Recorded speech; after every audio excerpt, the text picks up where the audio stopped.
Hi everyone, welcome back finally to one of my cryptocurrency update videos. I know it's been like so long and I can only apologize, but today I'm back with a Vechain update. So a lot has happened, but I'm just going to do some simple analysis today and just kind of give you some targets and just go over the chart as I usually would.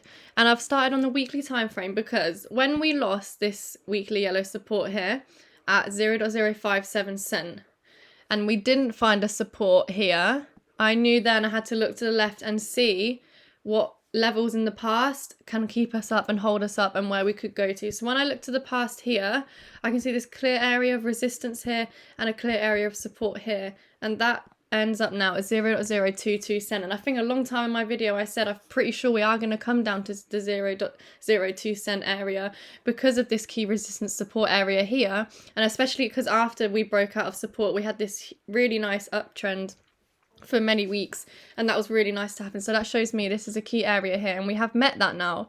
And if, for example, if this was our bottom, I'm using like my quotation marks, because obviously we don't know if it is the bottom or not, it would actually make a lot of sense because we've got a low here and then we would have made a higher low here. So that means that is like perfect confirmation that we're in a really nice uptrend. That would make sense, you know.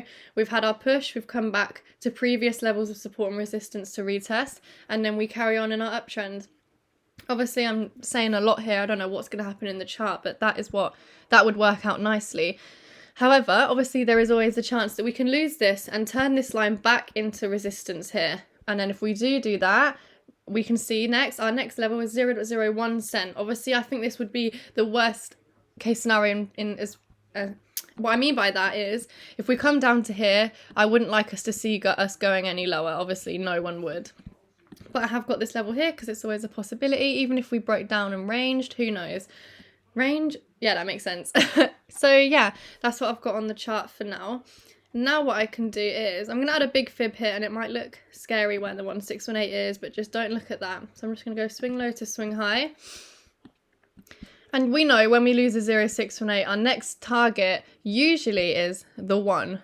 So that would actually take us to 0.01 cent if we were going that way. But in good scenarios, we can get stopped out at the 0.786, and that is where we are right now. So if we can hold up on the 0.786, even if we're kind of ranging, consolidating in between the 618 and the 786, to hopefully give us that momentum to push above the 0.618, above the 5 fib level, getting above our key moving averages on our weekly time frame as well, that would be so key. So if we can hold up here, even if it's a good few weeks, months, holding up at the 786, that is really strong.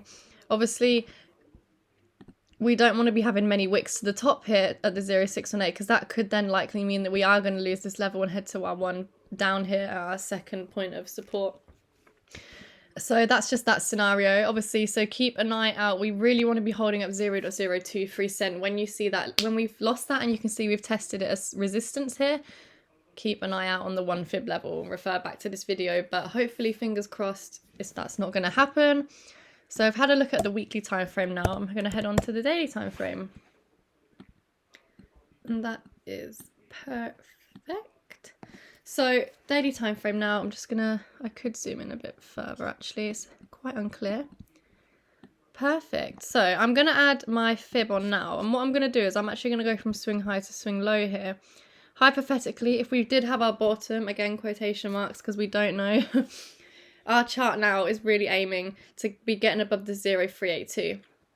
Now the 0.382 is for a few reasons. One, because then we've come above this huge consolidation period here where we've just had sideways moving for so long. If we can not get stuck in that and push above that, that is really good signs that then we can meet back in our 0.618 at the 0.05 cent level to then get back above our really key weekly support that we've had for over half a year now. Obviously, don't be fooled, because even if we do get up here and hit the 55, there is a very high chance again that we will lose that and actually come back down to this level down here at 0.022 cent where we are right now, because sometimes the chart can trick you. If you get above the 20 moving average, you're like, great, all we need to do now is above the 55 and we're flying. But sometimes that can happen, is you can get up to the 55, have a bad reaction here and actually just bounce straight off, use it as resistance and come back down to previous levels, which is normal, that is fine. Wouldn't be the end of the world if that makes sense. At least then we would have a nice double bottom structure, bottoming out structure, because that is obviously what we need before we even say this is a bottom. So obviously really important that we do keep that in mind. So the daily time frame there, it's all same thing. Obviously I haven't been on for a long time, and I can just add a fib from this swing high here, because I just want to show you how we met these levels here. So we were ranging between the 1414 and the 1618. So we hit our target here at the 1618. And that's where people obviously thought, okay, we've hit our maximum target because we lost our one here, clear, lost the one, down to the 1618, thinking, okay, we've hit our downwards target. This is it. We're going to consolidate and push up above the one and so on and so forth. But that didn't happen. And we fell down to the 2 level down here. And again, that is the next point of call after the 1618, and it's good that we've held up here and we haven't just fallen through these key levels and down to the 2414 or further. So it's still a positive thing that we have held up. That's 2 key areas lining up together with the 2 and then this support resistance level that was in the past. So again, that's another positive thing, even though this is going to take months and months and months to recover. And I know it sounds so much more simple when you're just talking it out and easy to do, but the chart, it never does anything simple, does it? It always has the long way, and this will most likely take months to recover, to even get back above the 0.057 cent weekly support there. But yeah, guys, so I thought I'd just come back. I will get back into it slowly. Please be nice to me, because obviously I'm a bit rusty. Remember, you're always a student. I forgot that, and you know, I was slacking, but I'm back now and I'm really happy that I've done my first video. It was a huge push to do, but I hope you're all well. I hope you're all taking care of yourselves. Don't panic about the chart. Just time will do its thing, guys. Time will do its thing. Anyway, I'll catch you in the next video, guys. Bye.